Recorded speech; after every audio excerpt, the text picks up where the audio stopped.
আসসালামু আলাইকুম রহমতুল্লাহ। আমি আরেকটা জিনিস দেখাবো, সেটা হলো যে আমাদের মাদ্রাসার জন্য একটা নতুন একটা সিস্টেম চালু করেছে, খুব সুন্দর লাগছে। সেটা হলো বিগত দিনে ছিল না, সেটা হলো এই যে আমাদের প্রত্যেকটা তলায় তলায়, আমাদের ভবনের তলায় তলায় এই গেট দেওয়া, গেটের সিস্টেম করা হয়েছে।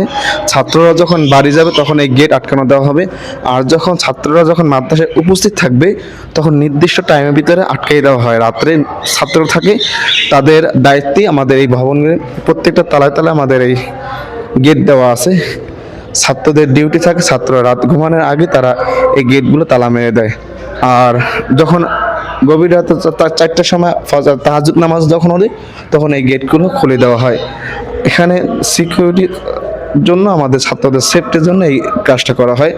সবাই ভালো থাকবেন, চরমনাই মাদ্রাসা আসবেন, দেখে যাবেন। আর কোনো গুজবে কান দেবেন না। গুজবে কান দেওয়ার আগে আপনার মাদ্রাসা আসবেন, তাদের সাথে আলোচনা করবেন, সব কিছু বুঝে শুনে তারপর কথা বলবেন। আসসালামু আলাইকুম।